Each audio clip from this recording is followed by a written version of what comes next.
call to order a regular meeting of the Batavia Board of Education, November 13th, 2018.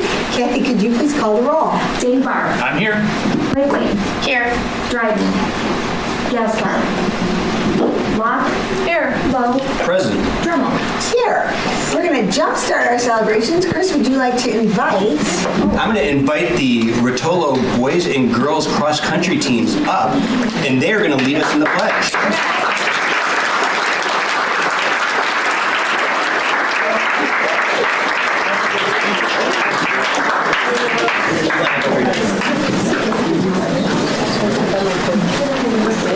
You guys can come up here too if you want. You can stand by your camp if you want to. Stand right by. Oh. Here, why don't you come up and Come on out. But you got to place the flag at first. All right, who's going to start us?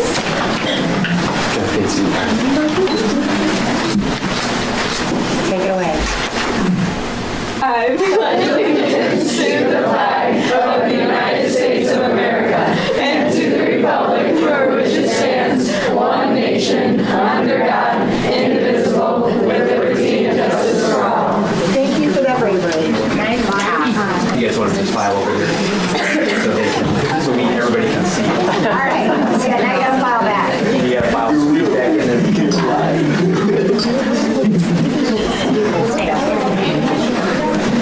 There we go.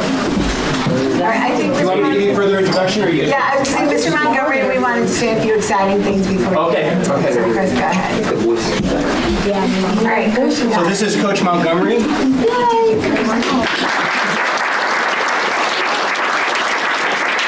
And they're here to celebrate the phenomenal performance of both our boys and girls state cross-country teams. And I will let Coach Montgomery. Thank you so much for letting us come and celebrate our accomplishments this season. We truly had an amazing season. We're super, super proud of all of our kids on the team, all 110 of them this year, which is great. You know, some of these kids, they start all the way in June with our Park District Camp, and they run all the way through October. So it's a lot of work. 4 days a week in the summer, 5 days a week when school starts, and they put in a lot of work and dedication. All that really paid off this year. Our season was amazing. Both boys and girls undefeated all season long in all of our dual meets. Other noteworthy accomplishments were definitely some of our overall team championships. We participated in the Troy Invitational, which is about 46 schools in the state, some of the best schools in the state. We were overall team champions. We were at the Crusader Flight Invitational, overall team champions, again, second year in a row. The Foxtrot Invite, which every member on our team gets to participate, and we took first place in every single level, boys and girls, varsity, JV, and even in our open race. Our kids won all those levels. And again, we're second year in a row, boys and girls conference champions. So that's awesome. Then after our conferences, then this group starts, which they are our state and sectional teams. Over the season, we really look at and we pick the top 10 kids, times and everything as the season goes on. We pick anywhere from 6th to 8th graders, and I'd like to point out that we have 2 6th graders on our team this year. Mary Finelli, which plus we have a lot of 7th graders and 8th graders, but having a couple 6th graders on our state team makes our future look bright as well. Both the boys and the girls team were champions at our sectional meet this year at Camelin. Did very well there. The girls placed 3rd at state overall, which that trophy's right there. And the boys brought home the state championship, which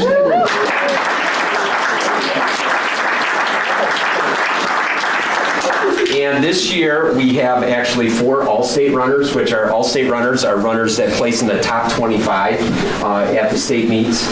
This year, Quentin Lowe placing 2nd place. Anthony Fernelli placing 5th place.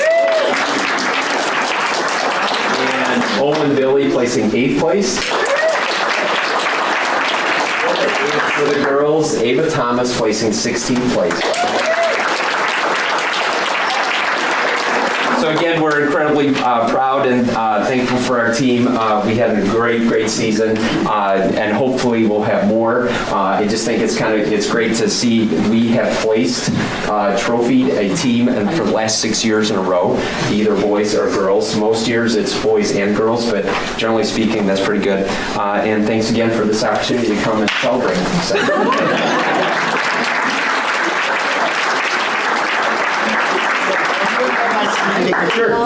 Can you guys line up? They want to take pictures. Boys on this side, girls on this side.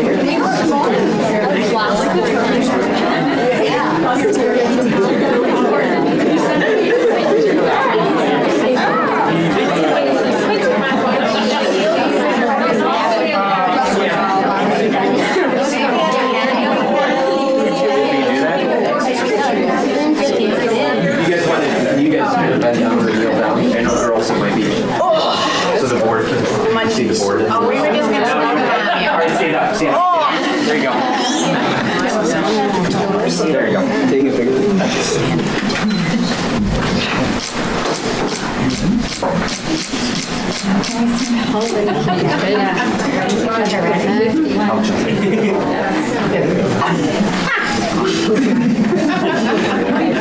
Yeah, we totally.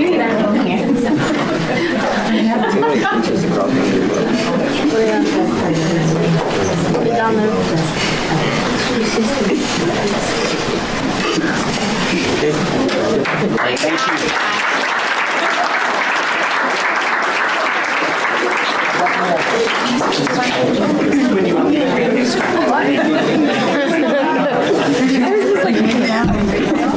I'm kidding.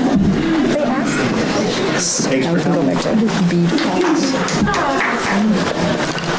That's always such a fun way to start a meeting. All right, the next item on our agenda is public comments. Was there anybody that did not get a chance to fill out a pink sheet? Are we keeping the agenda now? Pardon? Yes. Oh, I'm sorry. No changes to the agenda. You chatted over here. I didn't announce it. So anyway, if anybody has not gotten a chance to fill out a pink sheet, please see Kathy Scafidi now. When you address the board, please come to the table so that we can all hear you. At this time, we don't enter into a dialogue. It doesn't mean we don't take your issues seriously. If you'd like someone to follow up with you, please let Kathy Scafidi know, and we'll make sure someone contacts you. And we ask you to limit your comments to 3 minutes so everyone has a chance to speak. And I will call people up in the order that they have turned in their forms. So I'd like to,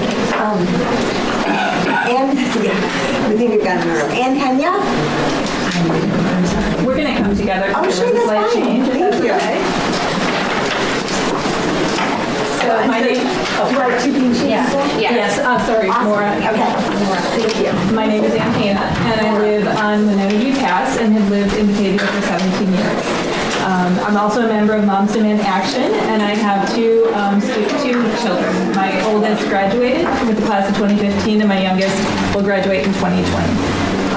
We got some great news from Chris today. I want to thank you, first of all, for being so responsive to our concern about the school district not representing a delegate at the IASB joint conference. We're concerned about safety and the potential to harm teachers and staff in our school district. So, Chris, thanks so much for giving us the update. Thank you for your willingness to attend the conference on Saturday.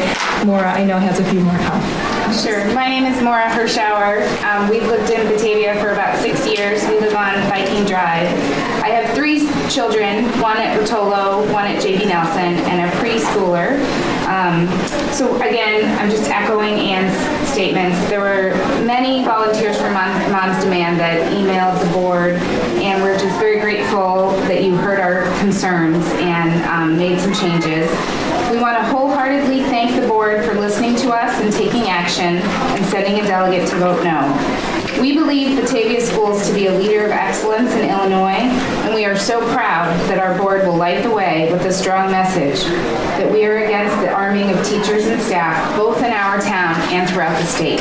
So it just means a lot to us that you listened, and it feels great, so thank you. So thanks for coming. Thank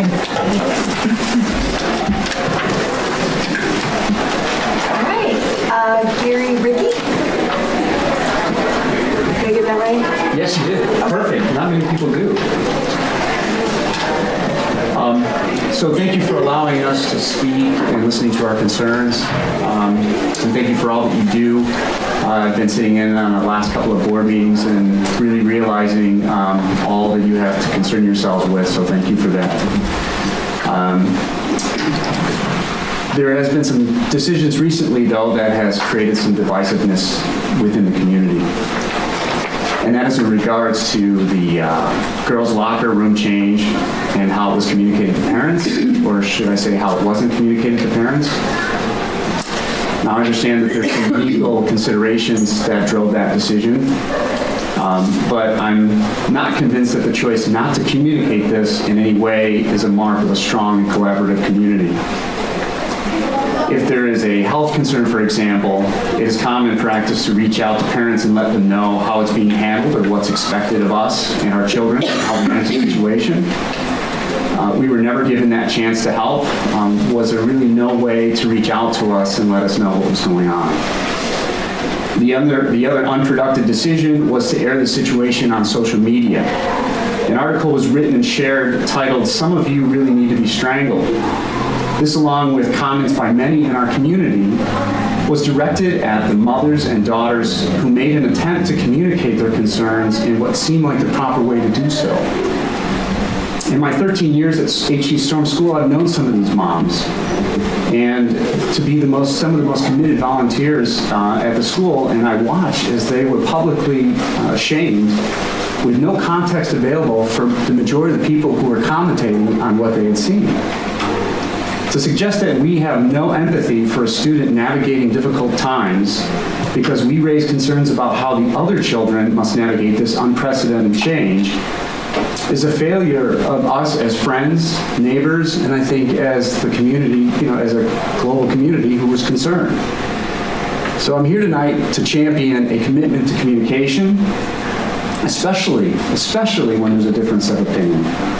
Because I believe we are all good people who will come together in the strongest way possible when we work together in an open and civil dialogue that welcome all points of view, that seek productive over divisive relationships with each other and what we need to solve together. Thank you. Thank you. Mary Nykamp? Nykamp. One for two. I was a baseball player, that's pretty good. Good evening. According to Illinois law, the IHRA permits schools to maintain single-sex facilities that are distinctly private in nature, i.e. the restrooms and locker rooms, and I strongly support this. This stance is not a judgment. It is not an attempt to ostracize, criticize, or isolate. It is not a lack of compassion in any way or an attempt to deny any individual the right to explore and engage in their own journey of individuation. It is not about sharing classrooms or hallways or buses or streets. It is solely about the wisdom of opposite sexes sharing facilities that are distinctly private in nature and is based on what we know about the biological, sexual, and emotional development of children. Children, by definition, are people who are not of age, and puberty is a highly volatile developmental phase. Distinctly private in nature refers to places where our children dress and undress and are most exposed and vulnerable. Young girls of this age are very sensitive to exposing their bodies, and gym locker rooms are a place of extreme vulnerability and comparison, wherein dressing in front of same-sex peers can be daunting. The Rotolo gym locker room may be the first time any of these children experience this. For years, Robert Crown has been teaching our children which parts of their bodies are private and who has the right to see them. Do we ignore all that we have taught our children about this right to privacy? Do they just have to get used to having no privacy and exposing themselves to members of the opposite sex who are not a doctor or a family member? Many college-aged adults, when they go off on their own, struggle to make good choices, and this policy is asking our younger children to expose themselves physically to opposite-sex children when they are clearly not emotionally or sexually equipped to handle it. Let's let them grow up into adulthood when they are better able to make good choices. Historically, Batavia has been a very caring community. Our children have been told their entire school career that if they have concerns about their physical and sexual safety, they can trust the adults who are responsible for their care to respond compassionately and helpfully. So far, this has not been the response towards these girls and their parents. Our job is to protect children from threats, both real and perceived, until they grow into adulthood. Belittling a child's or a parent's concern by telling them to just get over it, something that creates in them an innate sense of insecurity and discomfort, is demeaning and uncaring. How in good conscience can anyone shame anyone else for their beliefs or their feelings? I fully support a private, safe space for children who identify as a gender other than their birth sex, while not infringing on the privacy of other children. Illinois law allows for a variety of responses for creating distinctly private spaces to meet the needs of all of our children. Can we not open a dialogue in the spirit of true compassion to find a compromise, even as our neighboring districts have done? We only want to protect our young girls, and maintaining single-sex facilities that are distinctly private in nature is the surest way to ensure our children's privacy, security, and to retain their trust.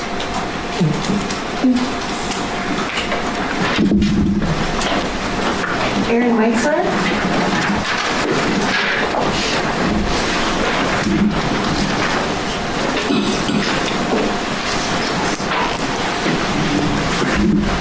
Good evening. I'm Erin Meisler. I live on Mary Court in Batavia, and I'm here tonight to express my desire to run as Board of Education member in April's election. Some of you know me and know my experiences, but others of you don't, so I just wanted to come by and introduce myself and explain a little bit about myself. I'm an HR professional by trade, specifically within school districts, and I have 5 children in this district. We started out at the ACC, and I have 3 kids at Storm, 1 at Bertolo, and 1 at the high school. Various levels of abilities, some in honors classes, some receiving special services. They have garnered the benefits of our athletic programs and our music programs, and that has offered me an opportunity to get very, very involved in this district. So some of that involvement has included the PTO president over at Storm School the past 2 years, executive member for Music Buffs, co-chair of BIC, as well as the vice chair of BEFI this year. My community involvement has also included the co-chair of this year's Family Day at Oktoberfest, co-chair of 100 Kids That Care for Fox Valley, as well as participation in 100 Women That Care Fox Valley. I also served on the Bulldogs Unleashed Planning Committee and served on the district's Innovation Grant Committee, focusing on girls in STEM. I'm thankful for all of the hard work that the Board of Education has put in, and I would love to join that team in continuing that greatness. So please contact me with any questions that you might have. Thank you for your time. And Dave Kroger.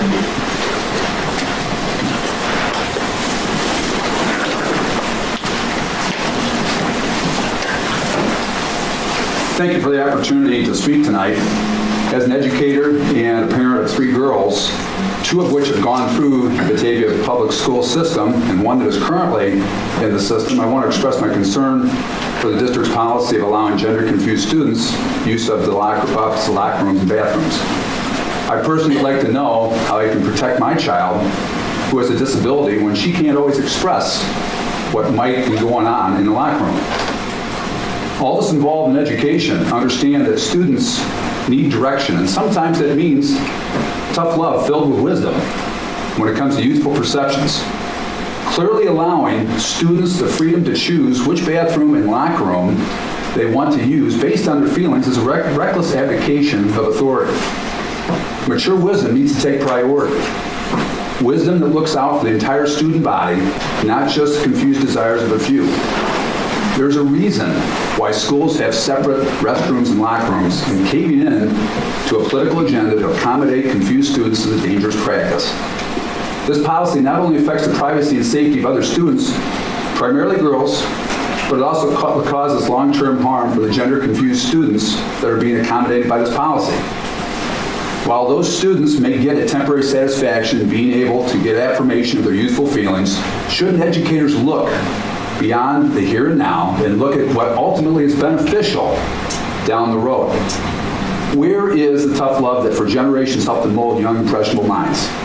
The tough love that may have initially been unpopular, but in the long run was looked back at with respect and gratitude.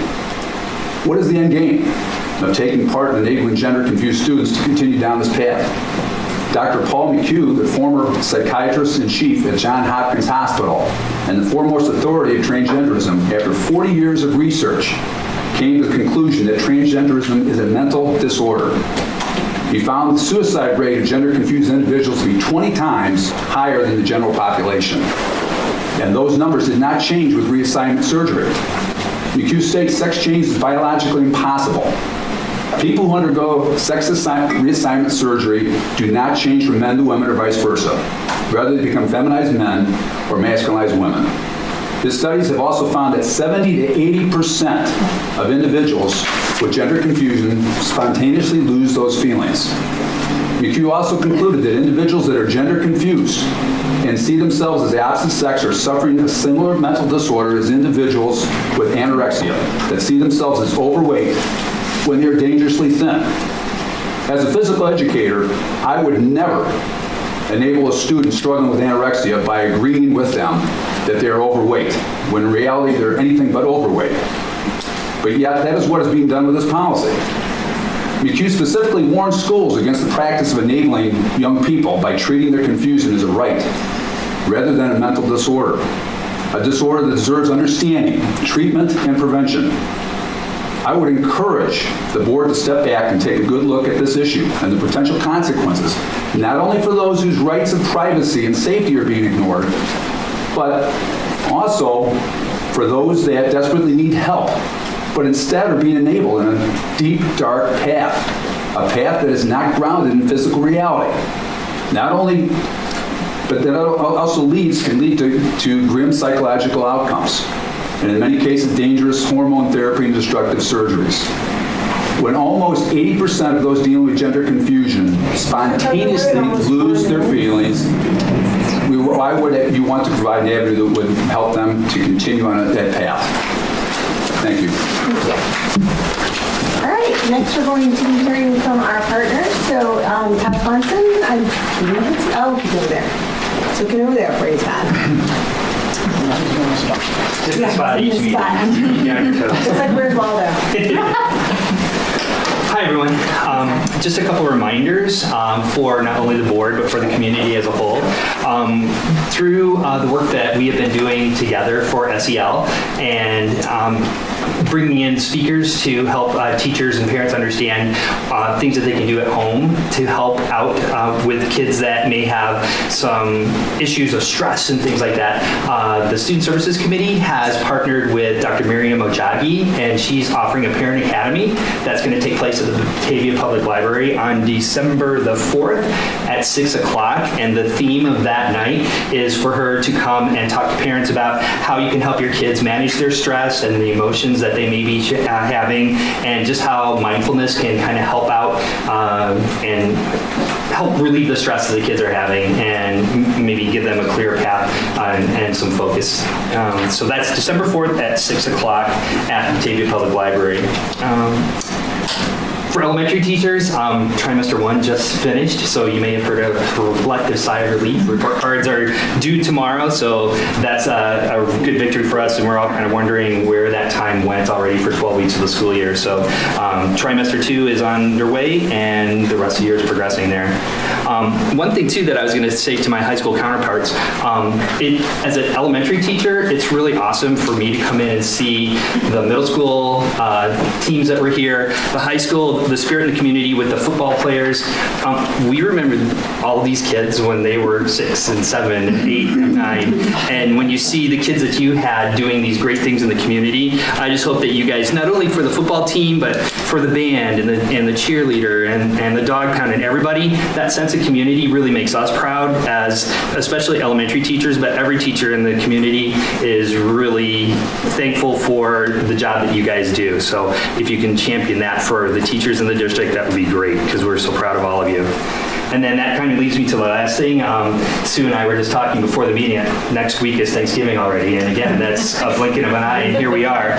And I guess I just want to say that I'm extremely thankful to be a member of Batavia Public School System, where we advocate for all students that are entrusted to us every day. Thank you very much. Thank you. Happy Thanksgiving. All right, student ambassadors. Okay, so it's November now. So, right? So No Shave November is a fundraiser event that is ran by NHS at the high school. And like in the past, it's never really took off. It kind of like, some people heard about it, some people didn't. But NHS really exploded it this year and kind of like changed the entire thing. And so we're a week and a half into that, and we already far surpassed last year's total amount of money raised for the entire month, and all of the money will be donated to 3 different cancer research foundations once we get our totals at the end of the month. And we actually partnered with National Junior Honor Society, which apparently that's a new thing, I don't know, at the middle school, but we partnered with them and they're participating at the middle school too. So now it's becoming a district-wide thing to raise even more money. So that's just really awesome that that's blowing up so that we can raise more money for charities. That's going on now at the high school. On top of that, we're hosting the first ever Duquesne Leadership Conference on Wednesday. Olivia gets to go. I do not because I'm a senior. But I'm pretty sure after last year, they just meet with various groups from all the other schools in our conference and share ideas on how to make the community of our high school a better place and supportive for all the students. So that's happening around the building on Wednesday. Yeah, and then on top of that, we're also hosting equity training. There's going to be 3 separate sessions, the first one being November 19th, and then there is a date in January, I believe, and then again in March or April, I'm not 100% sure. And what they're going to do there is they're split up into 3 different sections, where the first one, you get to learn about personal culture and like personal journey. And then in the second one, you learn about social dominance to social justice. And the third one is focused around creative expression and creative resistance. And I am also lucky enough to get to attend that along with 80 other students from 8th grade all the way up to junior year. No seniors because the seniors already have enough knowledge from our whole district experience. So they're trying to get the people that are going to like be able to enact it in the district in the following years. And then we're also going to semifinals for state for football on Saturday at Nazareth. So that's very exciting. I believe there's a fan bus that's going, so I'm sure that the turnout's going to be really high.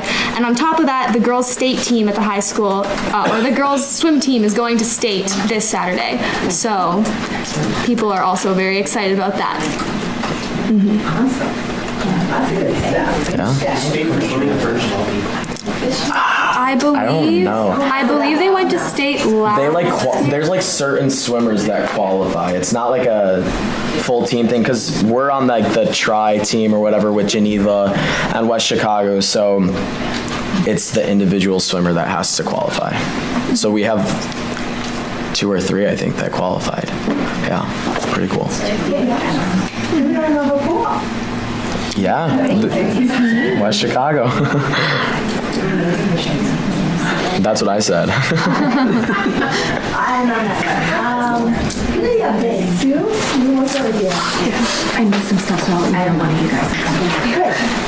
The only thing that I have is, although the board was not going to go to the IASB III conference this weekend, I am going to go as our delegate, and I'm going to vote on the 8 resolutions that they have. You guys should all have handouts, and I think there's at least one floating in the audience showing how we vote, so if nobody has any questions or concerns. I have my recommendations on there. If anybody has anything that they would like to change, let me know. Thank you for going. No problem. Enjoy that on Saturday. And between basketball tournaments, yeah. I don't have anything. We have no Matt Keck meets Tomorrow? Well, you won't be there, but no, on Thursday.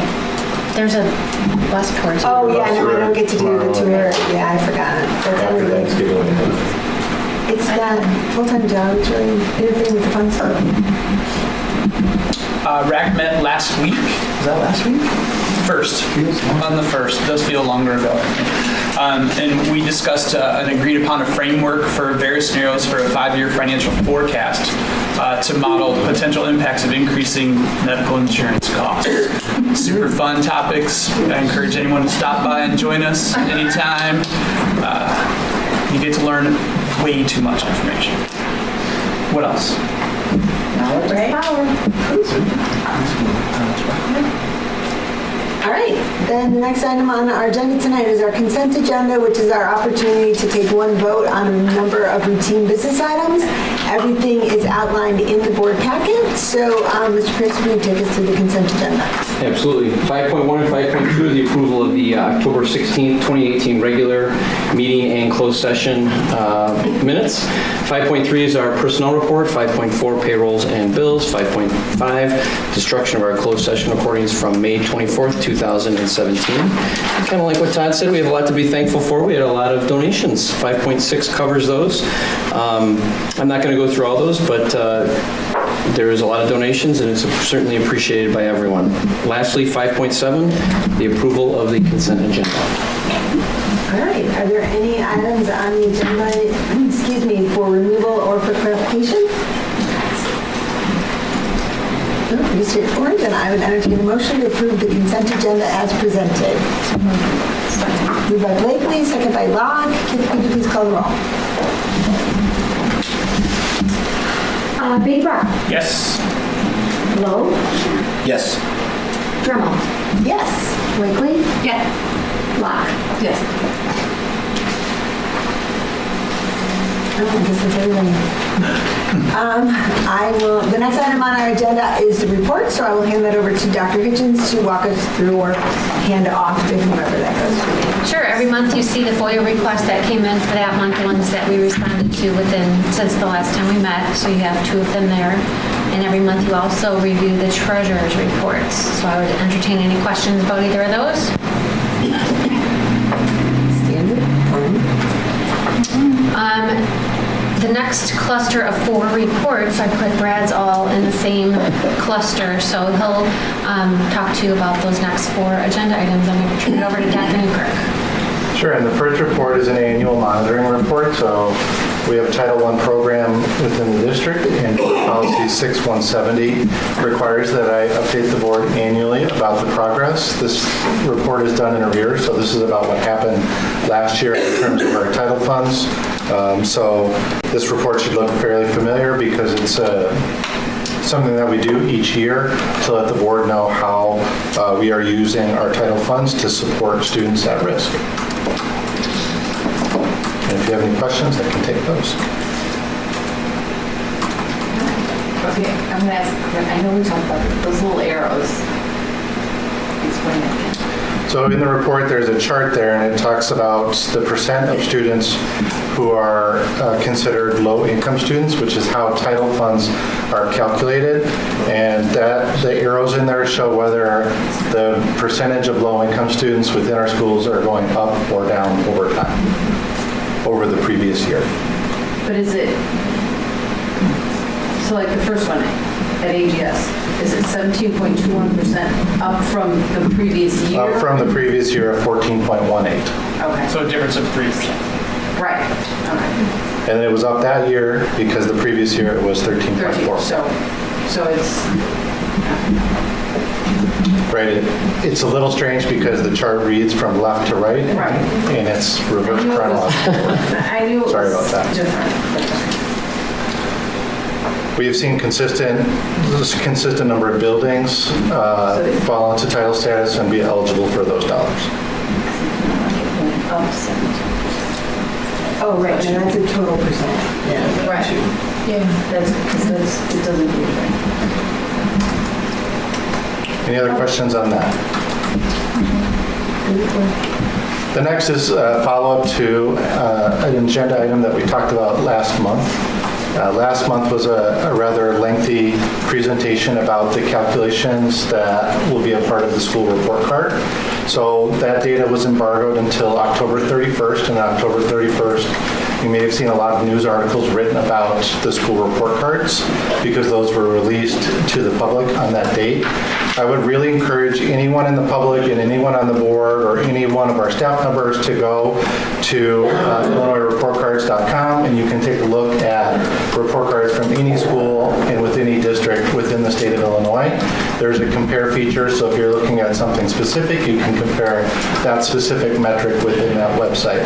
But the report cards are also linked to the district's website, so if you go to the About tab, there's a link right there that will take you to the Illinois report card, and you can just type in Batavia and have access to all of this data.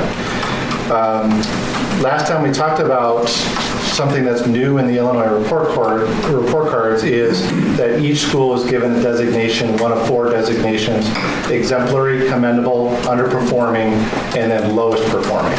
And our schools, 7 of them fell in the commendable area and 1 fell into the exemplary category. So that's good news and really affirms the great things going on in Batavia. But we always kind of take a look at what can we improve on. We're a continuous improvement district. It's embedded within the district's philosophy. So we really take a look at that data and say, given this, it's great that we're commendable or exemplary, but what can we learn from this piece of information and how can we better serve our students? One way that we practice continuous improvement is by that 4 square that you see within that board report, which talks about our celebrations. We have a culture of celebration, so we like to celebrate those successes when they come. But then there's also concentrations, and those are the things that we could be taking a look at more closely or where we could improve, and then next steps and resources that we need to make those things possible. Really, there's a lot to celebrate in the school report cards in terms of the performance of Batavia and Batavia students, but we want to make sure that we're continuing to focus on groups that might be marginalized or underperforming, and that is something that we'll continue to take a look at, specifically our EL subgroups within the district. We have, and again, this was a board report last month, we have 217 students who are learning English as a second language, and we want to make sure that we provide them the resources and the time to get up to speed with academic language, which is quite a Herculean task. So that is a group that we'll continue to take a look at, as well as some achievement gaps that exist. So that really is the story of our school report cards and the fact that there's a lot to celebrate, but there's always work to do.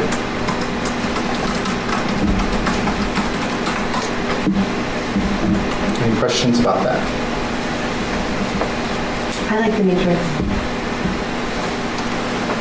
It's very forward thinking. We don't dwell too much on things that didn't go the way they should, but it really gives us a direction in moving forward. The next agenda item is about the Post-Secondary and Workforce Readiness Act. This one you're going to get a little presentation on because we haven't talked about this at the board level. Dr. Joanne Smith, the high school principal, is going to join me to talk about transitional math. But this law was enacted, all right, Sue, I forgot that. Thank you. In the summer of 2016, the Illinois legislature and then signed by the governor passed the Post-Secondary and Workforce Readiness Act. And in the intervening time, they have come up with 4 areas that would really be a focus on for this act. One would be post-secondary career expectations, and I'm going to talk briefly about that tonight. There are districts within the state that are piloting competency-based graduation requirements, which means it's not about earning credits, about showing competency and standards. And there's some exciting work within the state that we're monitoring very closely to see how that work is going. There's some schools, some of our districts to the north are exploring what career pathway endorsements look like. Those typically start in middle school and give kids a pathway or an academy model that transitions them into work. And then transitional math is another hot topic within the state. So we're going to talk specifically about number 1 and number 4, those two pieces of the law, so that you can understand the work that's going on in the district related to these two. Really, the goals of the PWR are to really look very closely at both college-bound and workforce-bound students, and to make sure that we're breaking down barriers to their post-secondary readiness and their post-secondary success. So really making sure that kids are leaving our schools, our K-12 schools, and making sure that they're ready for credit-bearing coursework, whether that's at the community college or 4-year college, but also getting a pathway into the world of work if that's the trajectory of that student. And we want to make sure that those barriers are clear. We want to make sure that kids are not being put in remedial coursework when they leave high school, because remedial coursework is not usually covered by student loans, so students have to pay out of pocket for that. And it doesn't really count towards your graduation requirements, because you have to get to those 100 level college classes in order to start earning those credits, which does put a burden on students in terms of persistence in college, which is a problem nationwide, and degree completion. And also, we want to do a better job of making sure that we're connecting what we're doing here in Batavia schools to the world of work, so that kids can have an idea. Is every kid going to leave our system knowing exactly what they want to do? Like my dad in 4th grade knew he wanted to be a civil engineer. That's great for someone like my father, but I graduated high school with no clue. And it was well into college before I found my passion. So we want to make sure kids have a general idea, because that way they have some targets to go for. One of the things that Joanne's going to talk about is transitional math, and really this is a great topic for us because we're building on our success. So she's going to talk a little bit about our current success in this area and what we're going to do to keep working in this field. So one of the areas of the school report card that Brad was talking about focuses on students that need to take those remedial courses in college. And we're pretty proud of the fact that more than a quarter of our students go to a community college from BHS, and 29% of them need to take a remedial class. Sounds like a lot, but if you compare it to our local districts, we're in a good spot. Obviously, we'd like that number to go down, but it's something that we think that we're making good strides toward making that number go down by some of the things that we're doing in the high school, but we still have them to help them to be successful in that community college experience. So, what, for example, a class that they would have to remediate would be? Typically in English or math class. Mm-hmm. Okay. So a lot of times you'll see those as, they might be numbered as a 098 or 090 kind of class instead of English 101. So it's just not a college level course. It's not exactly. It's kind of building up, it's kind of filling in those holes they may have before they can start and credit a very good class. Would have imagined. Yeah, so it's a big problem, like Brad was saying. It really puts them kind of behind before they even start. And so it really, it hinders their progress towards a degree in college. Does that tend to lean towards math or reading, or is it both? Both. So transitional math. So part of the Post-Secondary and Workforce Readiness Act is this requirement of having these pathways for students in the area of math. Brad will talk a little bit about English in a little bit, but in math, what it looks like is as a junior in high school. So these titles at the top, junior year, senior year, these are high school titles. As a junior in high school, if you are college and career ready, meaning you're on the right path in terms of coursework and SAT score and all those nice things, there's a lot of opportunities for you senior year as it currently stands. You can take a pre-calculus, calculus 2, we have a college algebra class, and we have a stats class. All of those are for students that are considered college and career ready. So they have a good SAT score, they're in a good place. For students that maybe are not college ready, so they don't have the SAT score that they would need to get into, let's say, a dual credit math class through a Bonzi, we already have a course called Transitional Math. And it was just great because we're kind of in a good spot with this act. We need to make some tweaks to the current course to make it align with the PWR Act. But the good news is we have this course, we have the teachers that can teach it, we're in a good spot. And for that course, what we're looking for is students that can kind of go into any field then after high school. We're not trying to limit them into just one area. So that's the really nice piece about this is that once they take that transitional math class, they're considered college ready. It's guaranteeing their entry into a 100 level math class, community college level. They can kind of go in any direction. They're not limiting themselves in terms of a path after high school. And that really is, it sounds like a very minute thing, but that really is monumental, is that when kids take a transitional math class at Batavia High School, they will have guaranteed placement in a 100 level class. They don't have to take another test, they don't have to take another placement test, which can be barriers and hang-ups for some kids, depending on how well they test or what their goals are. But this guarantees them placement in a 100 level class at the community college.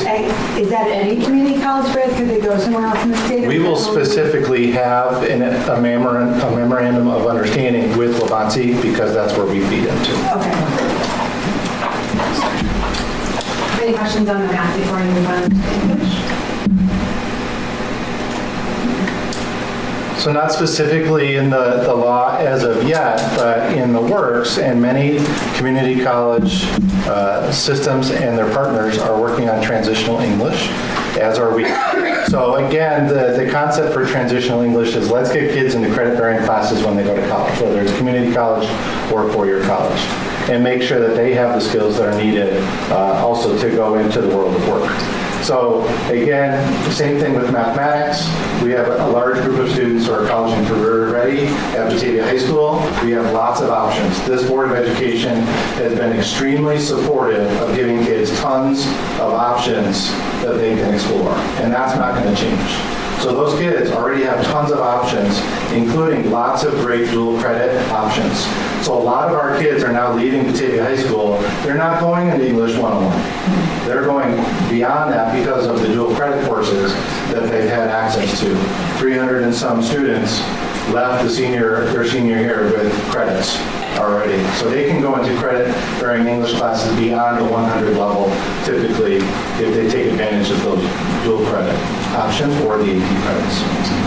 The kids who aren't ready, we again our goal is to get them into that 100 level English class that's going to gain credit, and it's about developing that transitional English class, which we, again, part of an MOU with Wabansi, where if they took that transitional English class, which is a below 100 level type college class, they would automatically get placed into a 100 level course at Wabansi. So this is an exciting pathway for kids. This is something that they get hung up on a lot when they have several of these remedial courses to take at the community college level. And that's why if you look both statewide and nationwide, why there are low levels of students who complete that associate's degree, which can be a real benefit to them in the world of work or in going on to a four-year school. So both of those pieces are in play within Batavia and the work that we're doing. And a lot of the career pieces that we're taking advantage of come from PACE, which is the number one of those four things that we're going to talk about. This is very small on the screen, which is why I put it in front of you. But really what this says is that starting in middle school, and this is an area for improvement, starting in middle school, kids need to have very specific objectives around career awareness and career exploration so that when they are juniors or seniors, they have a very clear path for them ahead of them. Again, it might change, and kids will change over time, but we want them to have those thinking skills where they're thinking about what those career paths are. So starting, and we'll start probably not in 8th grade, but before then, because these are skills that develop over time as kids develop. Starting in 6th, 7th, and 8th grade, we'll start to have these career explorations, very specific things that we want kids to engage in, and that will continue throughout high school so that, again, they're having some of these post-secondary and career exploration parts of their education. So if we think about a math curriculum, we know exactly what we want kids to know when they're leaving that Algebra 2 class or that intermediate algebra class. We're really clear on that. This gives us clarity about when a student goes from 9th to 10th grade, these are the skills that we want them to have related to post-secondary and career exploration. So it has been a great thing that our counselors are continuing to map what we currently do to these new expectations, but we really see a lot of benefits to this, to kids and families. Just kind of some next steps. There's a straight bullet point there. In terms of transitional math and English, you will see as a Board of Education a memorandum of understanding with Waubonsee to do this work. And this is how that process works, is that we actually have a great partner in Waubonsee. They've been working with us for years. Not all school districts have such a great relationship with their community college, but we are very lucky to have that, and this MOU will continue to fuel that relationship. So we'll have an MOU that the board will authorize us to continue this work and really gives them that guaranteed credit in community college. You will see some new courses. Those go through a process at the building level, and then they go to CAC, the Curriculum Assessment Advisory Council, and then finally to you. And most specifically, that transitional English class is not a course that currently exists, so we need to bring that on board. And then we will continue our curriculum alignment, and you're going to explain how this is curriculum just like a math class or an English class. So we'll continue to bring those pieces on board. We'll strengthen that career pathway system. If you're in high school, you probably know about Naviance. We want to extend that down into the middle school because that's the way to document that college and career exploration is through Naviance. It's something that travels with the kid so that as their interests or beliefs about what they want to do in the future change, we can document that journey. It's also a great way to facilitate that college admissions process. We'll continue our gap analysis with PACE, especially with our guidance counselors, and we're going to continue to look for opportunities to bridge high school and the workforce. We're doing a lot of work right now with advanced manufacturing. If you drive by any industrial park, I guarantee you will see banners and signs out there that say now hiring. And it's because those businesses with unemployment reaching 3.5%, those businesses are desperate for people to work in them. And we have great students who can start to get some of those experiences to see if advanced manufacturing is a route they want to take. And they're very good paying jobs. So we'll continue to look for opportunities to bridge high school and that workforce for that segment of students. Joanne, did I miss anything? I don't think so. All right, talk about it. Any questions that the board has?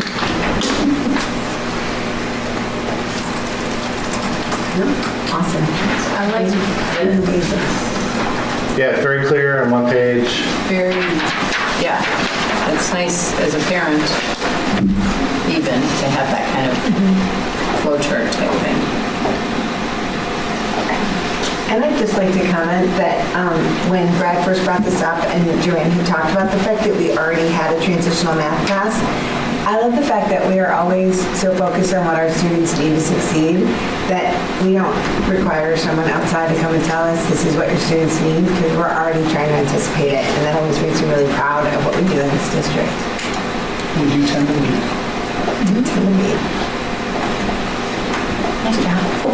Thanks, Joanne. My last report is about the 2019-2020 school calendar, so let's flip forward to next year. Annually, we go through a process of collecting feedback from our Batavia Interschool Council and then also from our faculty. We do this in a way where faculty members talk to their representatives, and I meet with those representatives to talk through and make decisions. Lots of people have lots of ideas about the calendar. There are lots of constraints and preferences about the school calendar. So my philosophy is about small tweaks. So we try to make small tweaks where we're improving each and every year. And it also provides some stability for families to do some planning around what the school year is going to look like in terms of those breaks and what they might be planning for with their families. So the 2019-2020 school calendar looks very similar to the calendar for this year. People think that we're starting earlier every year, and that's because that's the way that calendars work. It will reset eventually, or it won't seem like that, but we will start school the same week that we have started it for probably the last at least 4 or 5 years in the district. And it does seem early, but we also get out before Memorial Day. So it's the same time as last year, it just seems earlier because the calendar has not reset in August yet. And we like that the kids take finals before. Yes. And the reason we do that is because we have a balance, we're on a block schedule, and we have a balance in the semesters that we need to achieve. Our kids take final exams on a collegiate schedule, so they take exams before winter break, and they are done with that entire basically year of their education and move on to their other classes, which they take their finals at the end of the year. Right. So it does put some constraints on us in terms of that, but we want to have a balance in those 2 semesters. So every day that first semester is very precious, and we try not to monkey with those days. And our elementary and middle school staff are aware that that causes some issues, and they understand, but that is something that is well liked by high school students and high school parents as well, is to have that break where they're not cramming for finals.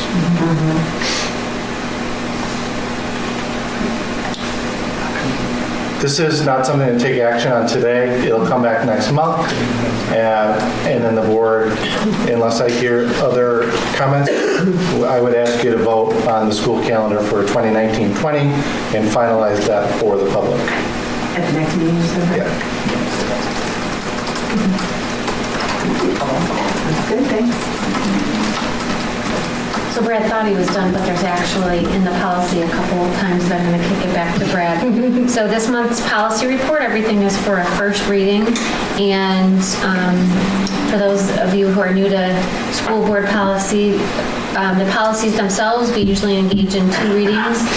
And then if there's a procedure or a practice, those we memorialize, those don't require a board vote. So anything with an AP in front of it is an administrative procedure. It's how the administrators enact the board's policy, the steps that we take to make sure that we're compliant with the board policy.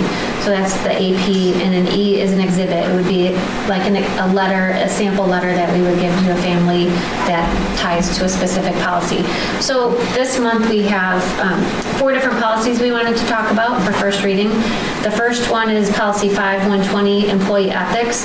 And the change to this one would be, we didn't change the policy, but we did add to it 2 paragraphs. The first at the bottom, so the first of those 2 paragraphs says that the staff, if they are receiving outside compensation to provide tutoring for Batavia students, so Batavia staff member tutoring a Batavia student for a fee, they would need to get permission to do that. And then right now, the only place that shows up, there is a clause in the teacher's contract about that doesn't allow a teacher to tutor their own student, but we thought that the board might want that in their policy that just says that we need some awareness of that tutoring relationship. And then the second part of it is if there is any tutoring lessons, anything going on within the district facilities, that the person who's doing the tutoring, our staff member, would have to follow the proper protocols, which would be really to rent the facility to make sure they have insurance and then pay those rental fees. I think a classroom is like $5 an hour or something like that. It's pretty reasonable. Don't quote me on the $5. I feel like it is $5 though.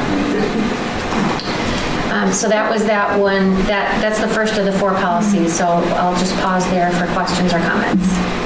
Because I'll take your comments and we'll bring back version 2 if you have any suggestions. Is this just teachers being individual contractors? Like, let's say coach worked at gym X down the street and student got specialized training there, like a personal trainer.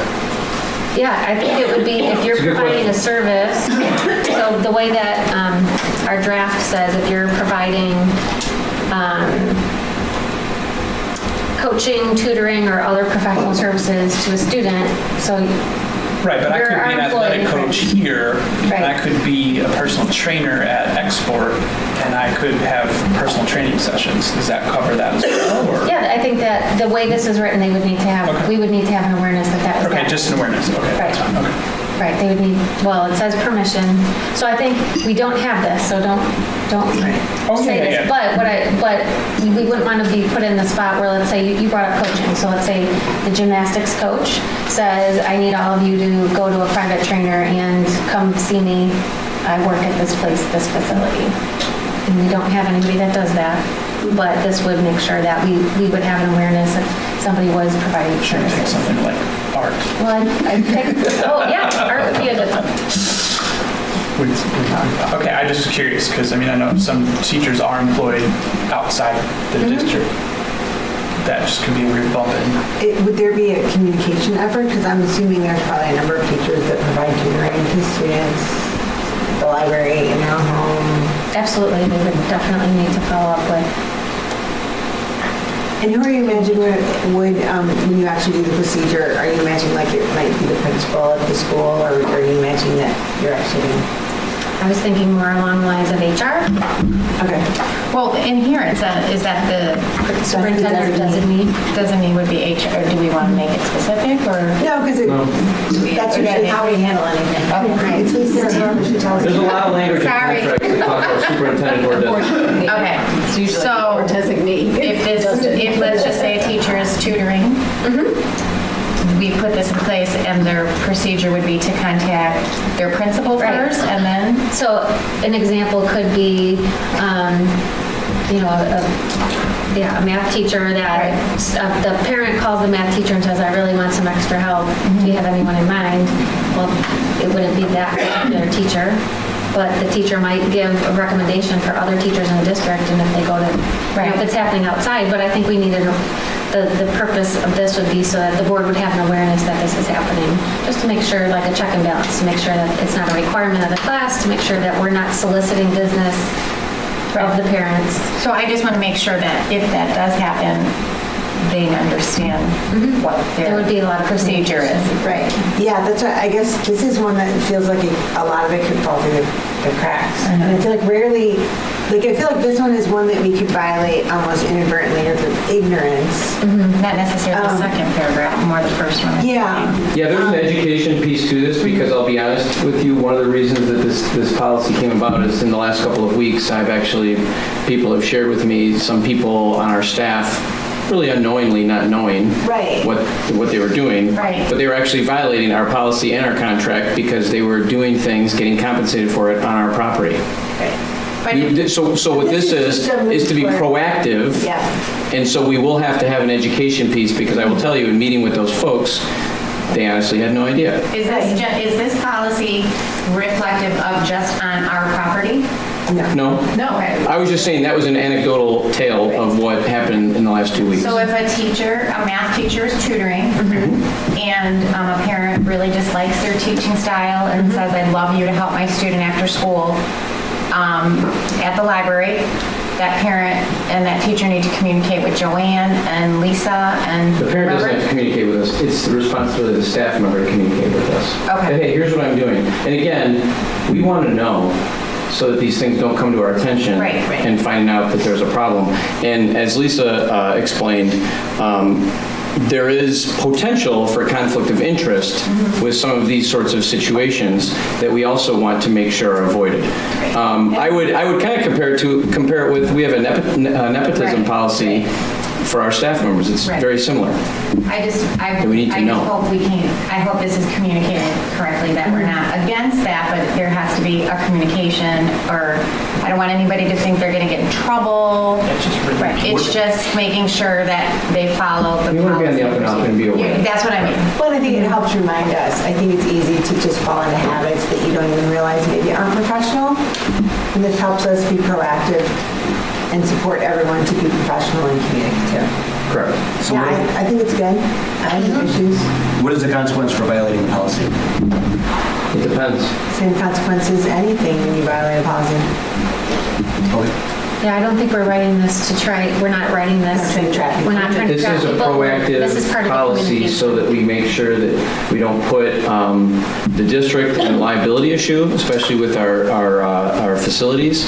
And then secondly, to ensure that we don't have situations where there's conflict of interest, where, hey, I'm the baseball coach and you're coming to my pitching camp. And if you don't come to that pitching camp, you're not going to make the team.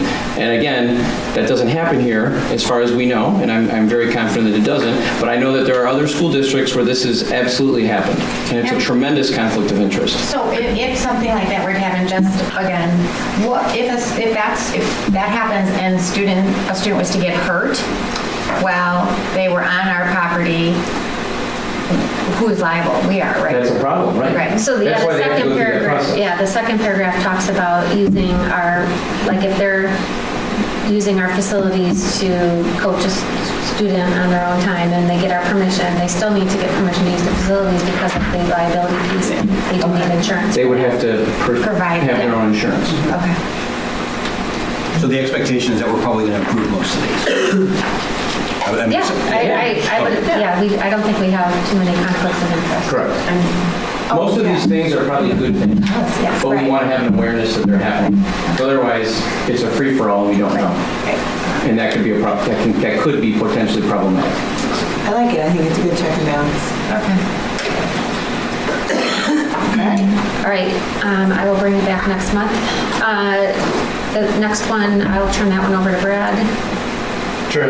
In this one, it looks like a lot, but there's not a ton that's new. There was changes in state law that forced districts to have accelerated placement, so the Accelerated Placement Act. Our district already practiced this, so it isn't something that we were kind of playing catch up with, but because of the change in the law, there was also provided some materials and support that would strengthen some of our existing administrative procedures. So we took the opportunity to not update the policy, but to update our procedures related to accelerated placement. In our high ability handbook, we have procedures for single subject or single grade or however many grades a student needs for acceleration. And the board policy previously also allowed for early entrance into kindergarten and early entrance into first grade, both of which will continue those practices. We've updated our assessment and screening procedures, but there's really not significant changes. We still allow those things. We take them through a process. The big changes are that I need to do a better job of communicating our deadline of April 1st for first grade and kindergarten early entrance. And then there are some timelines that we put into place in our procedures to make sure that we did this in a timely fashion. So those are really the only changes. So there was a suggestion that we need to make sure we update it with the date. So when we put these procedures in, we'll put in the date that we updated it, and we need to remember to look at it every year, which I know Brad does. And then if there aren't any comments on that one, I won't bring it back next month because there was no policy change, it was just procedural. The next one, 6300, I'll turn that one over to Brad as well. The policy right now doesn't really match the way it is in press because we had our graduation requirements in the policy when really press has them in a procedure. And ours weren't quite aligned, so I'll have Brad talk about that. Right, this is an attempt to give us some latitude to change up some courses if we need to. We don't have any significant plans in many of these areas, but we wanted to make sure that what we were doing at the high school level matched what the state was saying in terms of those graduation requirements. Again, this is a good check for us to make sure that we're complying with what state statute says. So we stripped out, you can see a lot of strike through in this particular policy because we had a lot of detail about how we would administer the state's graduation policy in our policy. And we stripped that out and put that in an administrative procedure. So you can see that many of the things that were in our policy are now in our procedure and are largely unchanged. So we still allow for early graduation. There are some other things required with veterans in terms of their access to graduation that are still in our policy. And then the bigger changes are now in the AP2, which starts on the second page. We're not changing the total number of credits that are needed for graduation, nor the number of credits you need if you move into our system at your sophomore, junior, or senior year. We're on a block schedule. Our kids actually have an opportunity to gain more credits than a school in the traditional schedule. So we want to make sure that we're kind of leveling the playing field for them when they come into our system later. You can see those graduation requirements would be 4 credits of English. That's a requirement. 2 typically of which our English classes are writing intensive courses. 3 credits of mathematics. Again, one of those has to be algebra, and you have to have geometry. Our goal, just so you know, is for all kids to get through Algebra 2, if possible. 2 credits of science, that's the state graduation requirement. And then this is where we deviate. There's only 2 credits of social studies that are required by the state. In our practice and in our procedure, it's 3.5. And that includes government. If you're looking at state statute, they use years because everything's on a year, so you have to take 4 years of English. We translate it to credits because we're on a block schedule. And then they choose from art, music, world language, or CTE course. They have to have at least one of those. Our kids don't typically have a problem with that. Students must also meet the state physical education requirements, health, and consumer education curriculum requirements as well. There's some credit maximum that we put in there, but we waived that if kids need credit recovery. That was more applicable when we used to have like a 0-hour. Kids could actually get more than the number of credits that they needed. I talked about transfer credits for graduation. We do not, in Batavia, issue graduation credits to anyone who's not a high school freshman or the first day that they enter high school. So in a lot of systems, you will see 8th graders earning high school credits. We don't do that. We allow them to accelerate in their courses, but our kids have plenty of time. They don't have trouble meeting our graduation requirements, and we don't allow them to earn credits. But if they took Spanish 1 at the middle school, they would go into Spanish 2 in the high school, but they don't earn a graduation credit. Same thing with algebra. They don't earn algebra credit, high school credit. They just go on to intermediate algebra. It seems to work for us. Joanne, I'm going to ask you again, did I miss anything? Or? No, not missing anything. I don't think so. So again, because of all the strikeout, this is just for first reading, so if the board has any questions or comments, they can let us know. And this last one is a procedure. The policy is unchanged unless you would like to, I didn't even put the policy there because we were not recommending changes to policy, but we do have a procedure that goes along with registration of non-resident students. So in Illinois, you're not allowed to take a student who's a non-resident. And just for a little Illinois school code lesson, if you purchase a home in Batavia, but you don't live here because either the home's not built or you haven't closed on the home, you're not a resident. So just because you have papers that say that you will someday be moving into that residence doesn't make you a resident. And so our current procedure, or our current practice, it is a procedure also, our current practice is that we let people bring that lease or they can show the documents that they've purchased a home, that they hope to move into it, and then we let them know that they can do that as long as they believe that they'll be a resident within 60 days. If they're not, then at the end of the 60 days, we charge tuition, which isn't actually legal to do it that way because you can't, that's saying that we're taking a non-district student and allowing them to come here for free, and that's not possible according to school code. So what some of the other districts around us do is either A, they don't allow those students in until you're actually residents where you're sleeping there overnight, you have your kids, they have bedrooms, they're coming to us then because they're residents. And until that time, you send them to the school where you are residents. That's what some districts choose to do, but some districts around us choose to, like we do, allow these students to come in good faith that they've purchased this home, they're moving in real soon, but all of those districts, with except for us, charge the tuition up front. So if you want to come, we have to charge tuition according to the law. So it would be a per diem tuition, and there's a variety of ways to do that. We always operated under the 60-day rule where they had 60 days to prove residency. So the sample that you're seeing here is a prepayment of 60 days tuition. Some of the districts, I know some of you had questions for me, so I said I would bring back those other districts. There's 4 districts near us that do this. 2 of them take prepayment of 1 month. They take 1 month at a time. And so you pay your tuition for the upcoming month, and then we would let you in. And then 2 of the districts take it for the first quarter. So you have to prepay 1 quarter's worth of tuition. And then your policy here has us refunding the tuition once they do establish residency.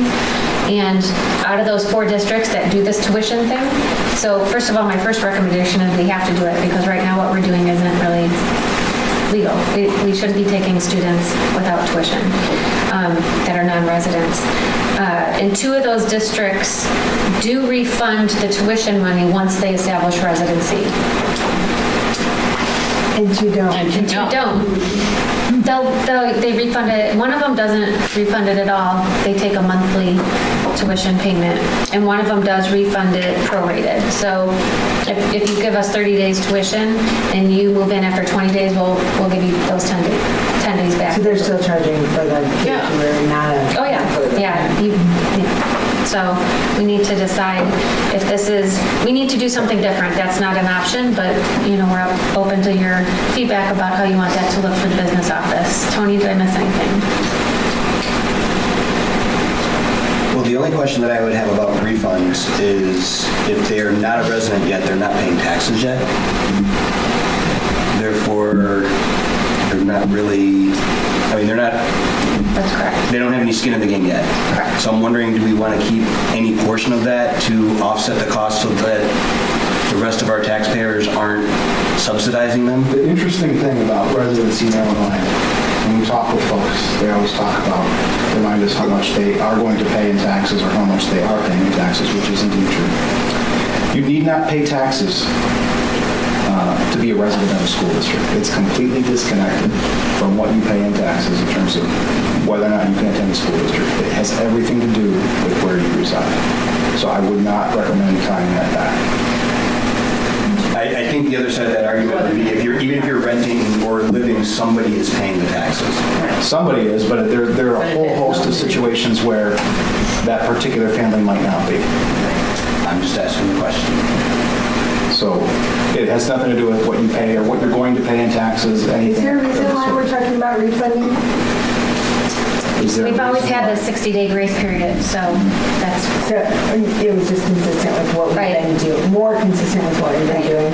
So the one suggestion that we were making was, well, let's just flip the payment from instead of at the end of the 60 days in case they're not residents to the beginning. That was our recommendation, but then based on your questions and the other policies that I was looking at, our neighboring districts, you might want to consider not refunding. How often does this happen? Very rarely. I would say there's a couple of instances, probably a year, where it comes up. A year. I'm sorry. A year. Couple times a year where someone comes in with their home contract. Or are you talking about tuition? Which one? The tuition is constant. When people want to come and move in, Oh, yeah, that's true. tuition. It's literally constant. But where they're actually eligible to move into town because they're buying a home and we let them come early under this policy, it's a couple, if that.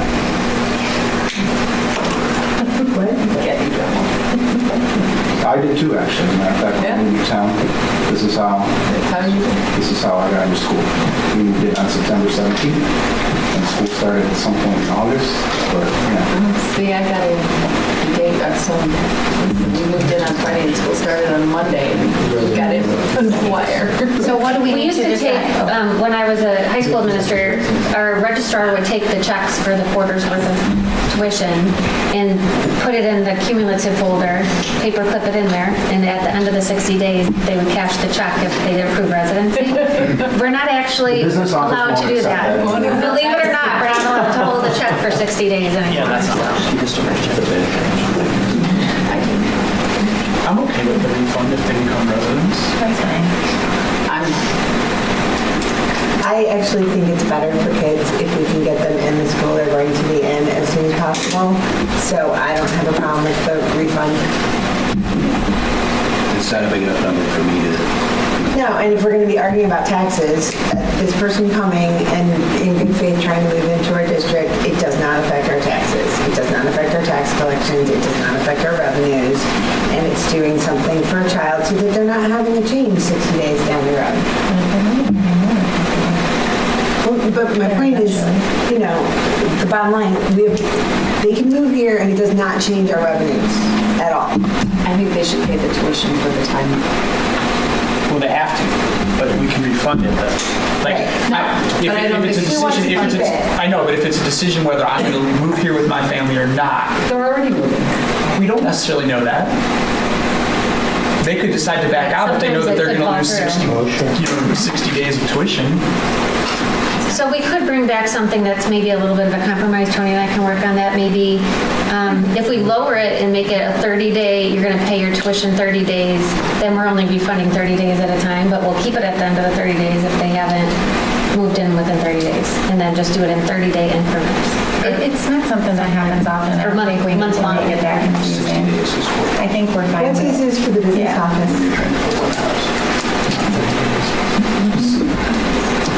If we're talking about 30 days and we're talking about 30 school days, I think that would be easiest, not necessarily 30 calendar days. Okay. As compared to So 60. why don't we write it to make it, I mean, no one here, I don't think, is, and I get that, is committed to keeping tuition. So I think that writing the procedure so that it makes the most sense for the people who have to process it a couple of times a year that we even have to deal with, that makes the most sense. And I think there's a consensus that we're not going to try. All right, we'll bring back another version next month. There is a district that kind of uses that already. 203 uses that model where they refund it at the end of 30 days. Nope. Were they the prorated one? I can't remember now. We'll bring back a model next month for you guys. And we don't have to, like, there isn't any urgency to this. It does get a little more urgent probably towards the beginning of the school year, so we have some time. We'll bring back another model next month. So my initial thought was, keep it, but. No, I don't think it's a big amount of money or anything, but I think if you're sending your kids here and you're not living in the district, you should pay. That's all. It's just. Right, I understand that. Yeah, I understand, and there are some districts that that's Yeah, the policy. it's just makes sense to me, that's all. I just like the original good faith aspect, what we were doing. Right. Illegally, apparently, but, good faith aspect. I don't send my kids to school free. You shouldn't send your kids to school free. It gets you one way or the other. They're still paying taxes where they used to live too. Well, and they could send their kids to school there. Yeah, but it's not necessarily good for the kids to make the switch. I understand that. And it's no money out of our pocket. We're not hiring extra teachers because of one child moving in. We're not losing tax revenues. It's money. We can continue this discussion when we have the new. All right, on the facilities? Yeah, the last two board meetings, we've presented some facility committee reports. The last one that we ended with last month had some recommendations in it. I know Charlie Johnsos is here. She wasn't able to make it last month. I think she had a conflict, but she's here if you had any facilities committee, community member questions. And Brian, of course, is in the back. He was on the facilities committee as well. And Tony and I, Kathy. But so the recommendations, just to take a step back, first of all, there were some areas that were designated, 20 different spaces in the district that were designated as unsatisfactory for one or multiple reasons. And that's one thing that we wanted the board to look at.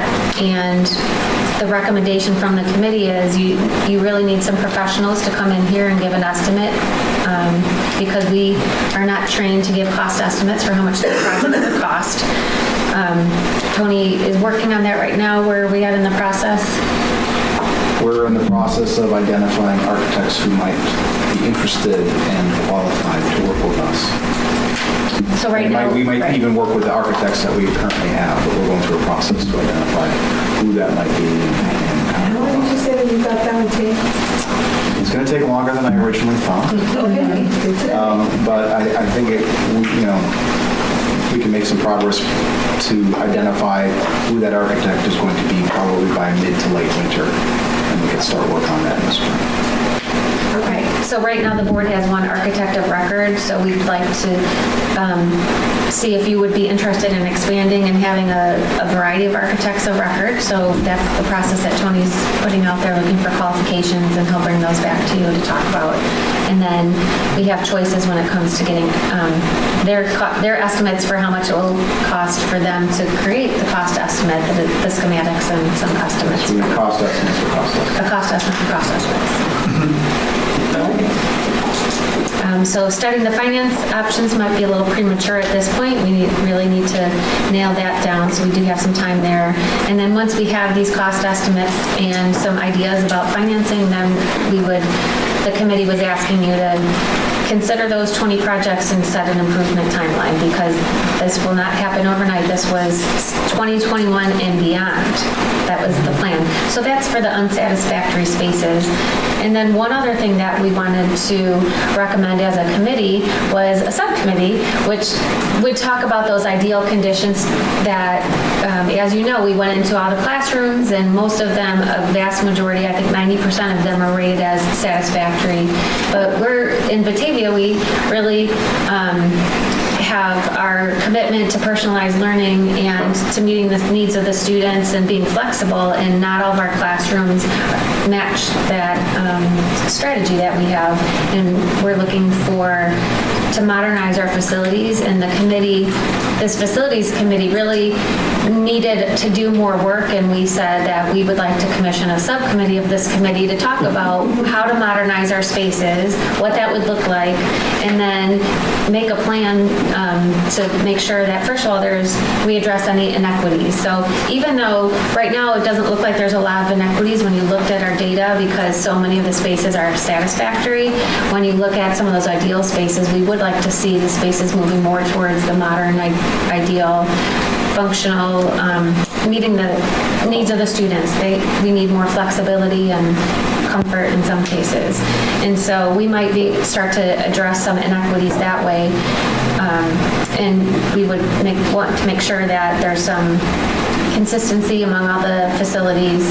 And then the last recommendation from that facilities committee was, once we identify these improvements, what a modern space would look like, we can't just all of a sudden snap our fingers and everything is redone, and it's not an extreme home makeover that happens overnight. But we would again need a timeline, but there's also the need for us to present a budget that includes improvements. So some amount every year that it would be nice to commit to modernize our facilities, because those unsatisfactory things and the maintenance things, the roofs, the board is very good about budgeting for those things, but for the maintaining, but when it comes to improving, the money runs out, and then a lot of times, the PTOs are picking up pieces when they can, but we need to prioritize modernizing and improving, not just maintaining. And so the one thing that I attached, I don't know if you saw that was a link in there, but there is a draft, if you're on board with this recommendation number 2 with this subcommittee of the facilities committee, then we do have a draft charge, and that would be like a charge statement that you would turn that over to administration, and we would get working on it. So what we wrote was the purpose of this subcommittee. We called it Modern Learning Environments. The purpose was to modernize learning environments in all schools so that physical spaces evolve to meet the needs of students and programs. We do see that we're bringing more students back into our district that maybe in the past have been outplaced, and so our facilities don't necessarily meet the needs of those programs. And so we want to make sure that that's included in this subcommittee as well. So the result that this committee would come up with would be this long-term plan to modernize the learning environments across the district. Classroom in the 21st century? Classrooms, but also some other space, 21st century spaces. I'm thinking the Jetsons, right? I know. So if you like this idea that, we have a couple bullet points, like this would be something, this would be your charge to hand off to administration. So you would ask us to establish a team of some educational stakeholders. So people, obviously our own staff, but also if there are experts in the profession that would be willing to be on this subcommittee, and they would look and I would develop the criteria for these spaces and environments. We would work then with design professionals that would develop some model spaces that we could start to experiment with for a variety of classrooms and programs and shared spaces as well. And then after we had those, then we can start to analyze our existing spaces against those new standards.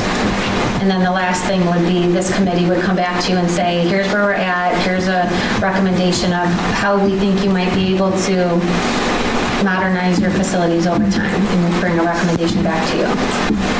So as far as an end product, what are we expecting? Are we expecting basically a list of different facilities and a checklist of what is minimum versus what we would ultimately desire? Or are we actually expecting a plan of a ideal media center? Yeah, I think that would be part of it, where we would have these model spaces that would be draft designed, and then, it wouldn't be one size fits all, because we have different... Well, I mean, and that's why I'm wondering, are we looking for a checklist of every classroom needs to have these items, these things, because that is adaptable for any type of space? Or are we actually looking for, because that's... I'm sure the committee will probably figure that out. That's what I was going to say. Each grade level is going to be a little bit different. To the extent that we can standardize things, we always want to, but every classroom space has its own challenges and needs, and even buildings are different. And so this is it's one of a complex.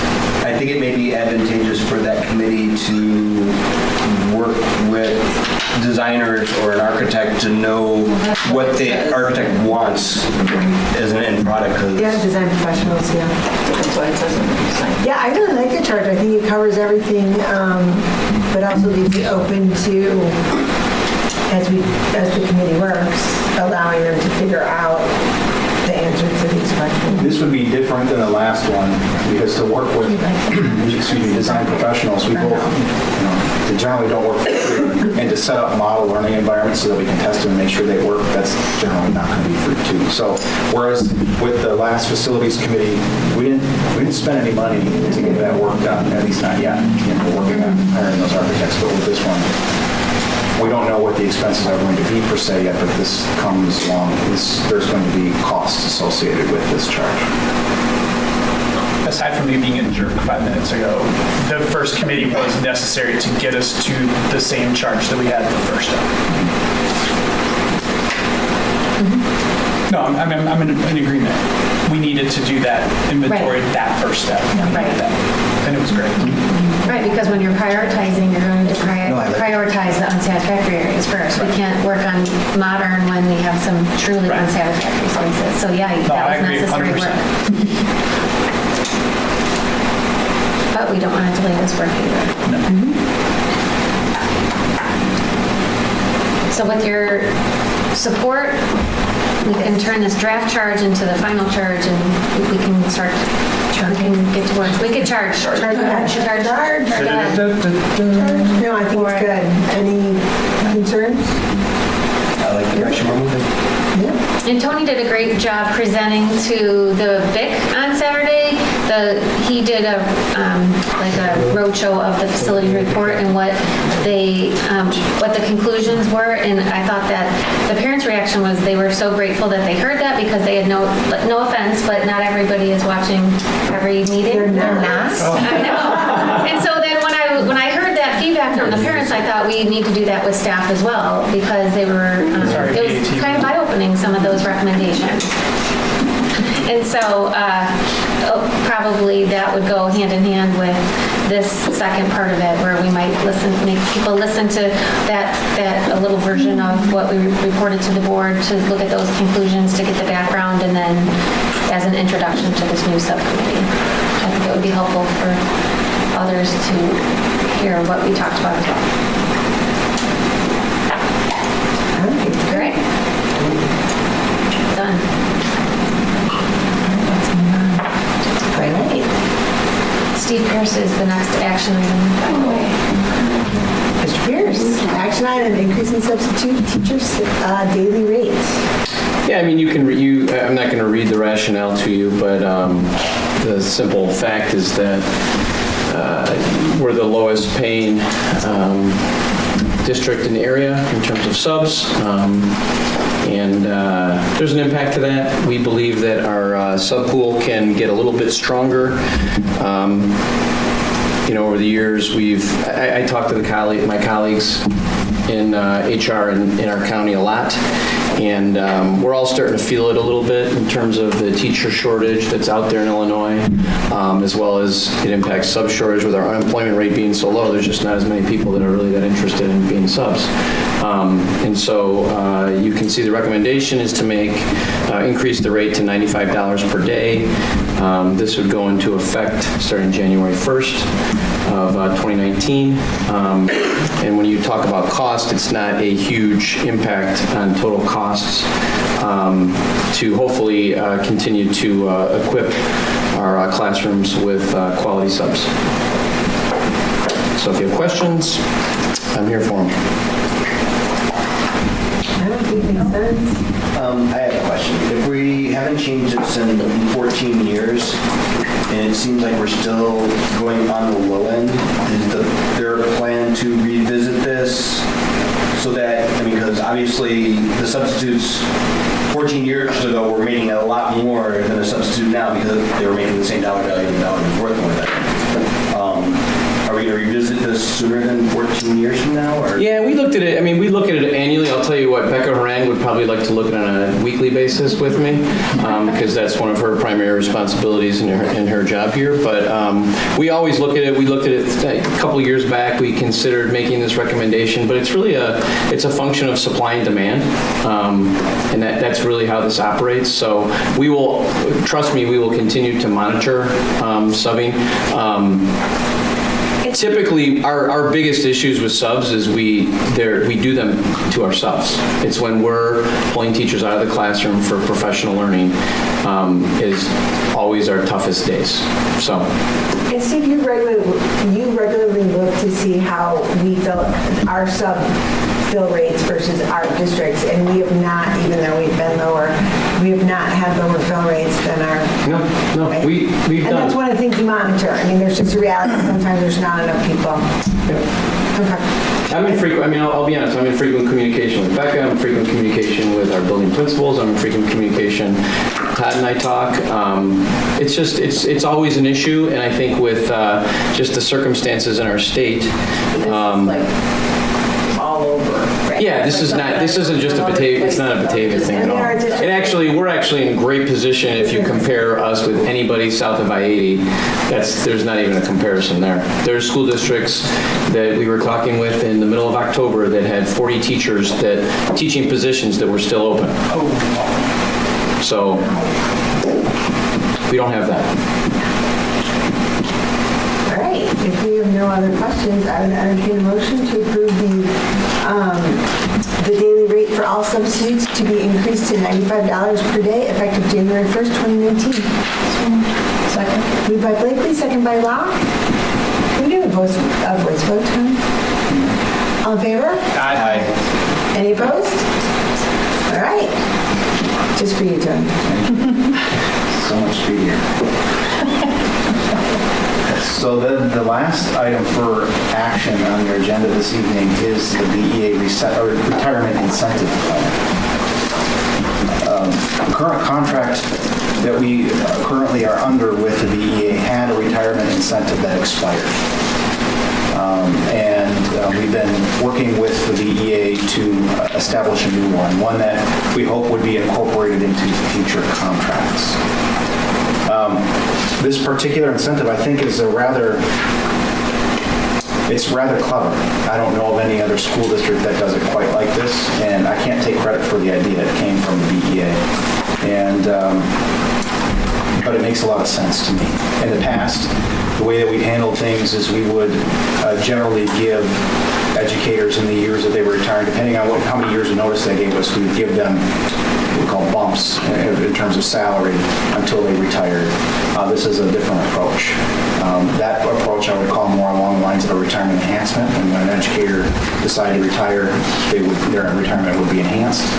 And for some it was an incentive, but for many it was an enhancement, but it's tough to say which. This, I would argue, is a true incentive where it could change people's behaviors, and that's the distinction I would make, is that this would change somebody's behavior because it's tied to an eligibility window. It's tied in particular to the when the educator has enough years of service or reaches a certain age where they could retire with an annuity that is non-discounted from TRS, they would have to retire in that year. And if they pass that year, they're not eligible for the incentive. And the incentive offers a lump sum post-retirement payment. And an educator can pull some of the money from that lump sum payment into their salary increases for the last 4 years up to the statutory limit. But the pot is fixed in terms of the exposure for the board. So, like I said, I think it's a clever way of getting people to change their behaviors. And the reality is that the district and the educator went out. The educator gets something that helps them retire, particularly when they're retiring before their age qualify for Medicare, and the costs of healthcare obviously being what they are, that keeps what educators here generally. So this helps them do that, and also it saves the district money, the board money, in the very first year that the educator retires. The district comes out ahead. Not significantly far ahead, but far enough ahead where the board is saving money and the educator is moving on to the next phase of their life. So we've got a draft, a near final draft.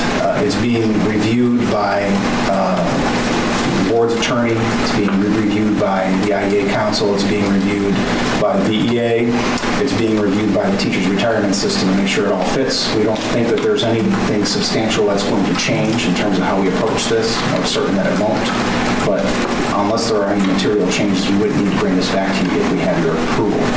It would be incorporated into the CBA, the collective bargaining agreement that we have with the BEA through a memorandum of agreement, and theoretically it would be carried forward into future agreements that we have with the BEA.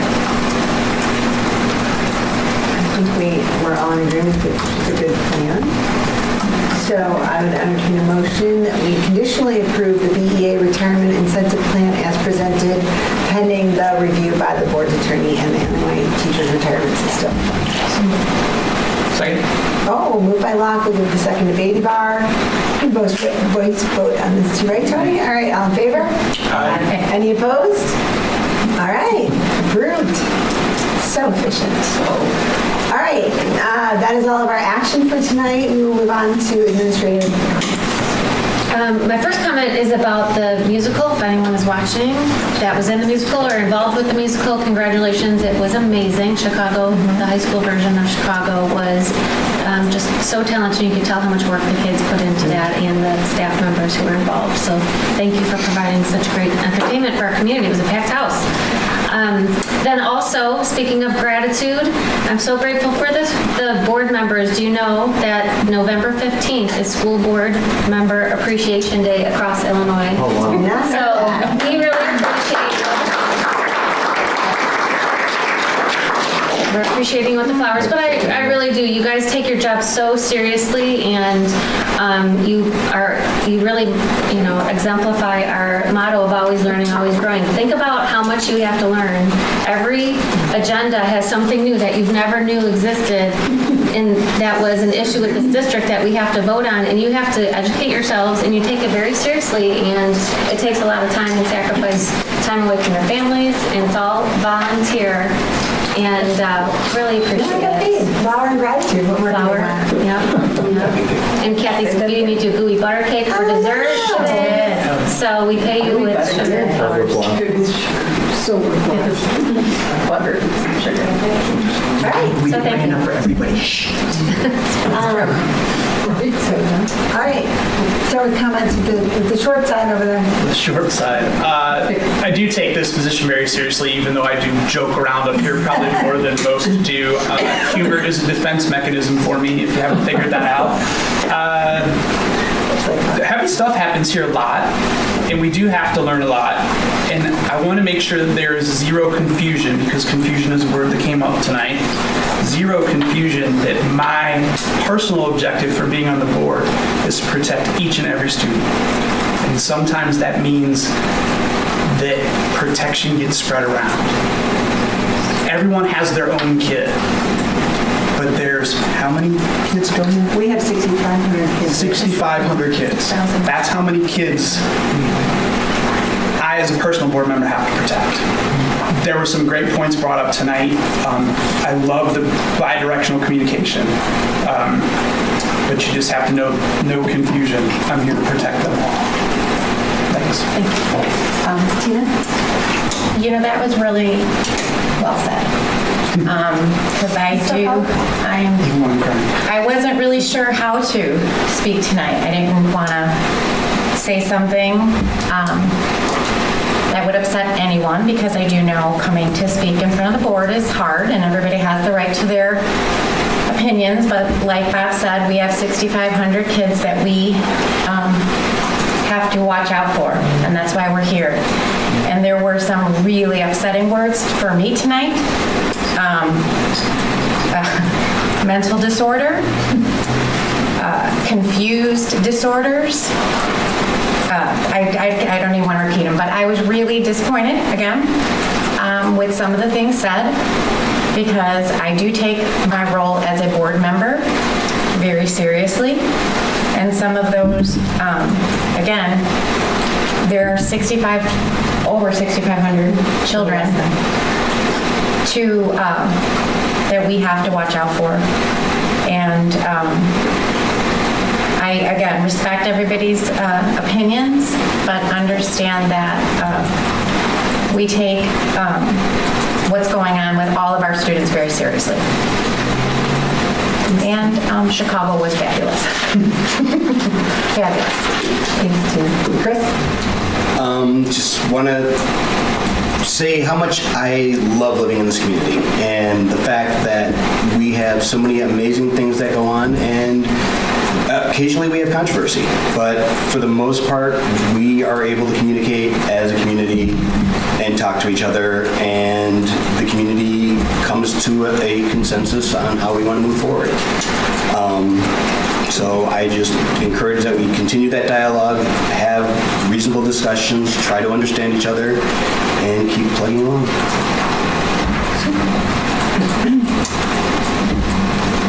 Just everyone have a nice Thanksgiving. And be nice to your neighbors. And just have some patience with everyone. Just everybody take a breath. Thank you. I only have one comment, and that is that the thing I am proudest of that goes on in this boardroom is that we model civil discourse in this room every meeting, and I'm really proud of that. I'm proud that we can listen to things on both sides that are uncomfortable and upsetting and sometimes go against the very core of who we are, and we still listen. And we speak with civility and kindness and care, because we know it's all about our kids in this district, and that makes me proud every time I'm sitting in this seat. That is all I have to say. I would entertain a motion to adjourn. Second. Moved by Locke, second by David Barr. All in favor? Aye. We are adjourned.